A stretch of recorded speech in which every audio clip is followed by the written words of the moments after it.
We begin today on Daf Pei Tes Samid Beis, where it says Ahu Gavra, 5 lines from the bottom of the page.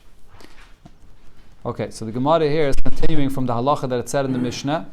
There was a machlokes. The Gemara actually brought in a braise, a machlokes between Rab Nosson and the Chachamim, when Aisha made a neder, whether her husband could nullify the neder even before the neder takes effect, because she made a neder with a condition, and the condition was not yet fulfilled, so the neder didn't take effect. So the Chachamim say the husband could nullify the neder. Rab Nosson says because the neder didn't take effect yet, the husband cannot nullify the neder. So the Gemara here will bring a story and we'll discuss whether the same halacha applies regarding a person that makes a neder with a condition when you come to a chacham to be mat to the neder. Could a chacham be mat to the neder before your neder takes effect? Zok the Gemara, Ahu Gavra. There was an individual, the Itzer, Hanayose, the Alma Alei.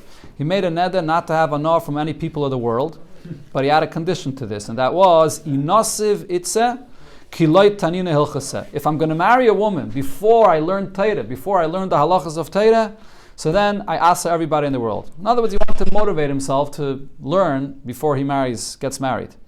What exactly he wanted to learn is not clear in the Gemara. It says he wanted to learn halachas. I think the Tosfos over here says that he wanted to finish Shas. He wanted to learn the whole Shas before he gets married. So that was his neder, that he won't get married until he finishes. What happened? Roed begape v'tuvlaya. He ran with a stick and with his belt, with his money belt, I believe the taich is. And v'lo yimtzi lemisna, and he didn't manage to be able to learn. In other words, it's an expression that Ran says he tried as much as possible to be able to learn, and he didn't manage to be able to learn. Other Rishonim say the pshat is roed begape v'tuvlaya means that he was running up a ladder and he was going here and there. He was working. He was working, and that he was busy with, and he didn't have time to sit and learn Torah.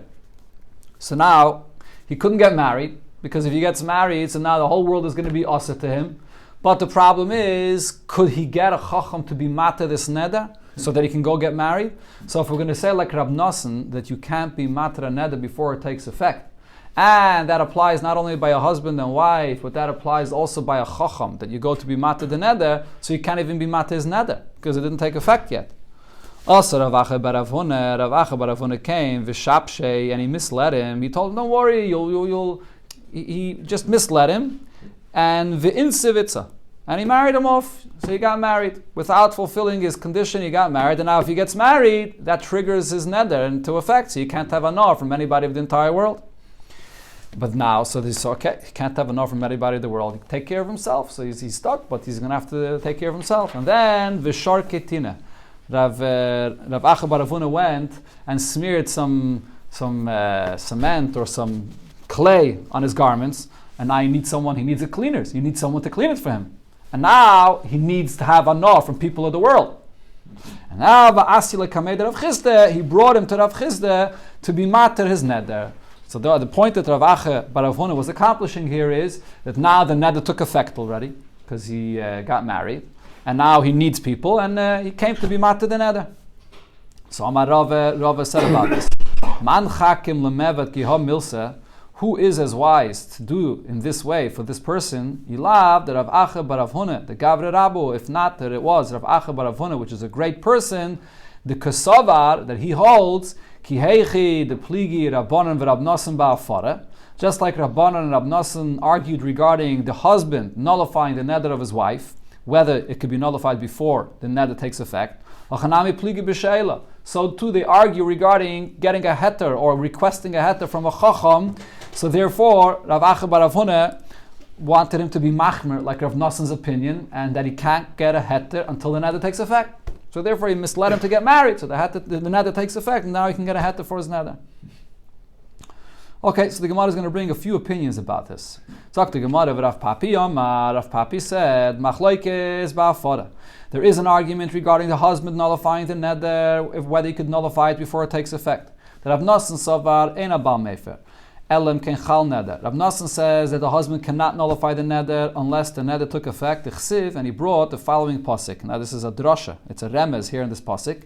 The chofra halavana, which literally means Lavana is embarrassed, something like that. And he taiched, instead of reading it literally, he taiched it as the ches of the v'chafra could be read v'hafra, which means to nullify, and halavana is read as two words, which is chal The hay is exchanged for a ches. Chal bana. The bana refers to the neder. A neder, the Gemara said before, is like you build a bama. So the Gemara is saying that when could you be made for the neder? Chal bana. When the neder already took effect. Okay, it's a remes. Other Rishonim say that really the source is from the pasuk that it says in the parsha of Nedarim itself, where there it says v'hefer es nidra asher aleha. That's what the Rashi brings. So it says nidra asher aleha, the neder which is already in effect. Okay, Rabbanan Savri, Rabbanan say Baal Mefer av pishlechal neder. The husband could nullify even before the neder takes effect. Chsiv. So he brought another remes from a pasuk where it says Mefer machshavei sarumim. He nullifies the thoughts of the arumim, of the wise, of the crafty people. Okay, so it says machshavos, that you can even nullify the machshava, meaning before the neder takes effect. Aval b'sheila, when it comes to requesting a heter from a chacham, divrei hakol, everybody agrees, ein chacham mata klum, chacham cannot be mata anything, elam ken chal neder, only once the neder takes effect. D'chsiv, because over there, from where do we learn out that the chacham can be mata the neder? Lo yachel devara, you should not desecrate your own words, but somebody else could come and be mated it for you. So that's only, lo yachel means, once it was chal, once it took effect, so you can't desecrate your words, but someone else can. But before it takes effect, nobody could be mated the neder. So the Gemara, shall we say, we have a raya to what Rav Papi said, that everybody agrees that you can't, a chacham cannot be mated the neder before it took effect. A Braisa says as follows: a person makes a neder, I will not give any anah to this person. And then he made another neder, he says, and to the one that I will request a heter for this neder that I just made, so he should not be able to have anah from me either. So there's two nedarim here. He sort of said it one right after the other, but as we'll see, it's two different nedarim here. And therefore, nishal al harishain, he can request a heter for the first neder, that everyone could have anah from him. And now, once he gets a heter for the first neder, that brings into effect the second neder, that now he can't give anah to this person that gave him this heter. And then he requests a heter for the second neder. That's the way the Braisa phrases it. First and then second. Now, in this order, that's what the Gemara says. If you're going to say that when it comes to requesting a heter from a chacham, you could get a heter even before the neder takes effect. So if he wants, he should be able to request a heter for whatever neder he wants first, and if he wants, he can request on the other neder a heter first. In other words, the Gemara is saying there shouldn't be. Why is the Braisa saying the order? First, he has to get a heter for the first neder. Then he gets a heter for the second neder. It seems like what the Braisa is saying, because the second neder only comes into effect after he got the heter from the first, that's why he has to do it in this order. Right? So therefore you see that this Braisa is telling you that when you get a heter from a chacham, the neder first has to be in effect. So the Gemara says, no, not necessarily. Umi yoda ihai kame ihai basra. Do we know when the Braisa here says, let him request a heter for the first and then for the second, how do we know which one is getting a heter first and which one is getting second? Maybe when the Braisa uses the term first and second, it doesn't mean the first and second the way the order that he made the neder, but it's just saying that you have two nedarim here and you have to request a heter for one and then for the other. So the Rishonim add to this. So what's the chiddush then? What the Braisa is saying? The chiddush of the Braisa is, you may have thought that these two nedarim go together. They're not two different nedarim. It's one big neder, so he gets one heter for both nedarim. So therefore, the Braisa is saying no, it's considered to be two different nedarim, and you have to get two heterim for the first and for the second. But the order not necessarily matters. Okay, the Gemara says, Elo leime misayele. I'll bring you a raya from a different Braisa that says similar, but here it spells it out more clearly. So here it says the person made a neder, kainem she'eni nana leplaini, a neder I will not have a give anah, that is, to this person. And then he says, Hareni Nazir l'kishe'eshal olav. And if I get a heter for this neder, I will become a Nazir. So he's trying to put like a safeguard, not to get a heter for this neder, so I will become a Nazir. So what happened? Nishal al nidrai, this person can get a heter for his neder, and then he becomes a Nazir. B'achakach nishal al nizrai. And afterwards, he can get a heter for his Naziris. So here we clearly see the order. We can't make a mistake of what the Braisa means. So if you're going to say that you can request a heter for a neder even before it takes effect, So iboy al nidrei itchel bereisha. So if he wants, he should be able to request a heter for his neder first. But iboy al nizrei itchel bereisha. But if he wants, he should be able to get a heter for his naziris first, even though the naziris didn't take effect yet. But if you say that he can get a heter before it takes effect, why does the Braisa clearly spell out that the heter for the naziris is only after that naziris took effect? So here you clearly see that the order is precise. So the Gemara says Rab Nosson here. So yeah, we'll have to say that this Braisa again, because over here it's saying a neder and a zirus, so it's clearly nazirus. So it's clearly that's clearly the second neder. And for the Gemara Rab Nosson, we'll have to say that this Braisa goes according to Rab Nosson. But Chachamim that say regarding a husband nullifying the neder that you can nullify before it takes effect, say the same thing over here, that you could nullify before it takes effect. This Braisa is Rab Nosson.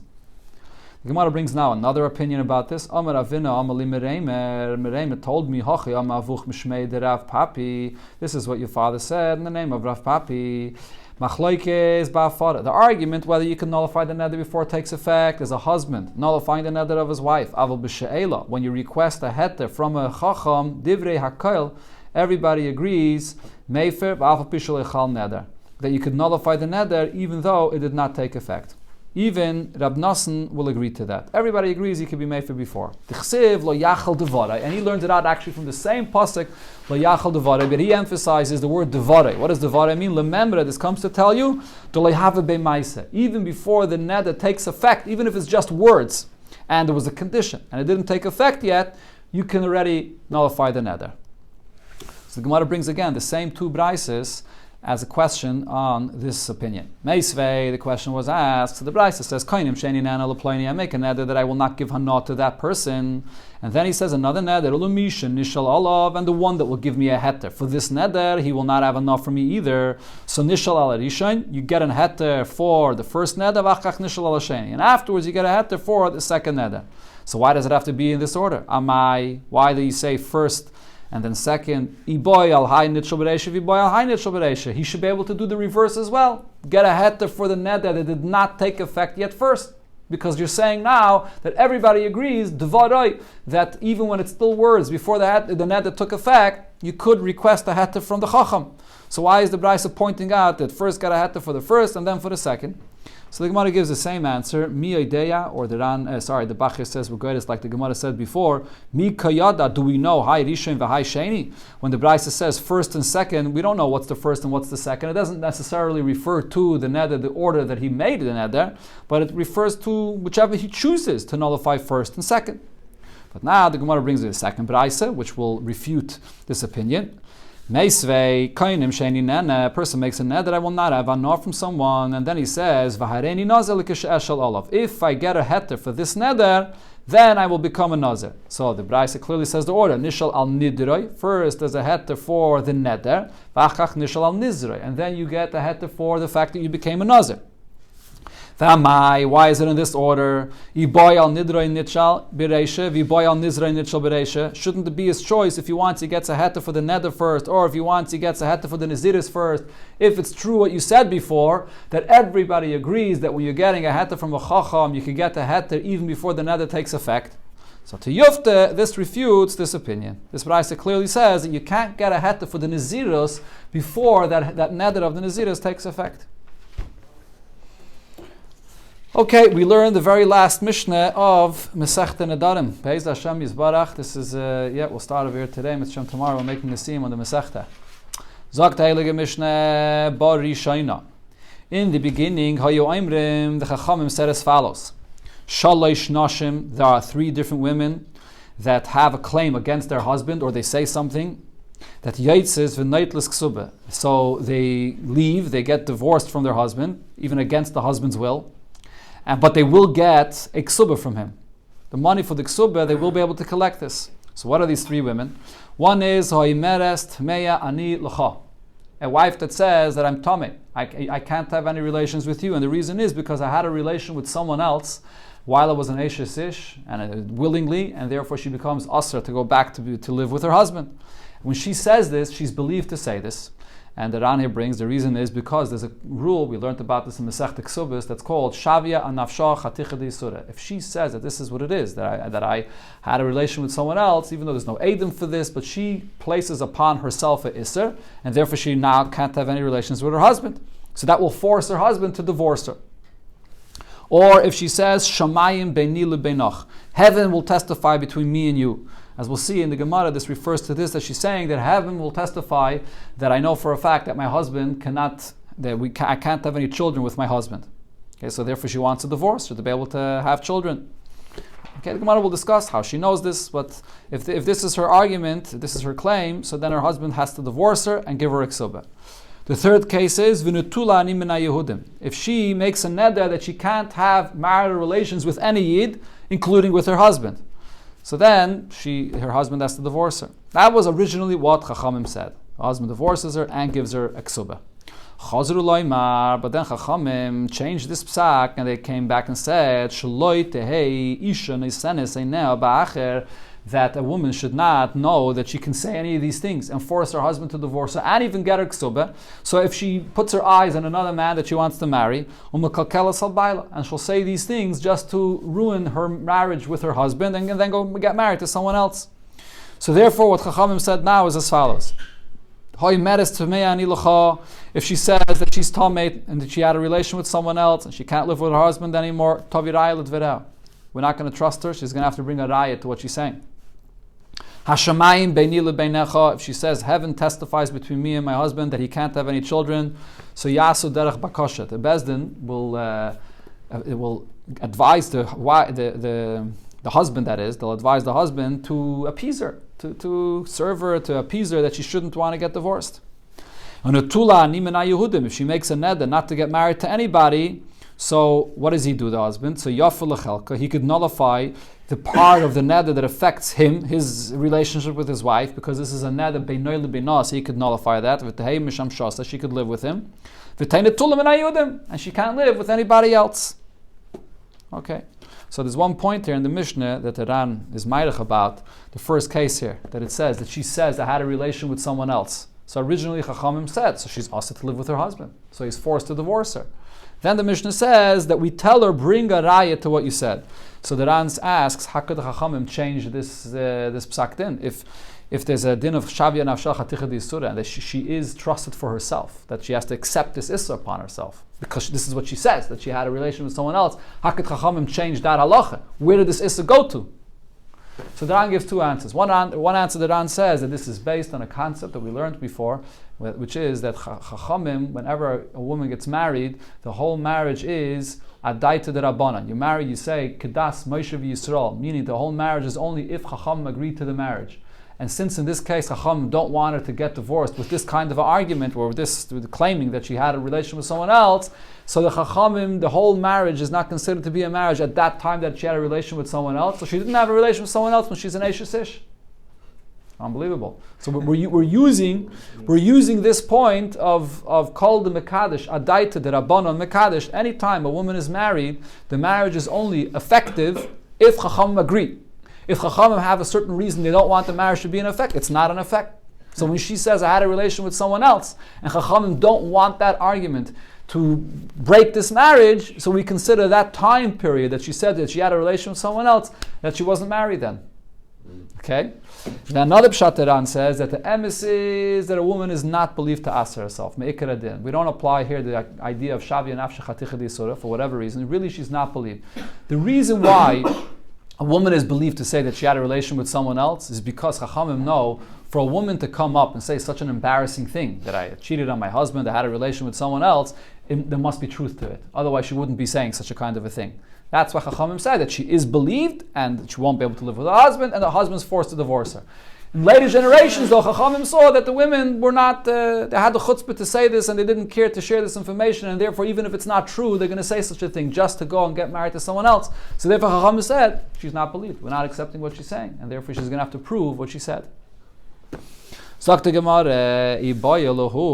question was asked regarding what we learned here in the Mishnah, that we don't believe her when she says she had a relation with someone else, and she's going to have to prove this. Amra labayla tameya, she says to her husband, I had a relation with someone else. So the question is, what happens if her husband is a kayin? What's the halacha if her husband is a kayin? Remember, we learned in the Gemara Yavamis that a Yisrael, which is a Eishes kayin, eats truma while she's married to the kayin. But if she had a relation with someone else, married to a kayin, the truth is by kayin, even if she had a relation with someone else, ba'onis, against her will, she's also to go back to her husband. So even if we're not going to trust her for that, but the question is, Ma'asha Techel b'truma. How about regarding truma? Is she still going to be allowed to eat truma? Seemingly, the reason in the Mishnah does not apply regarding truma.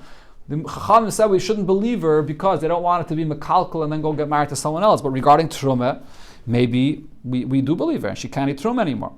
Rav Sheshes says, Oicheles, that she's still allowed to eat truma.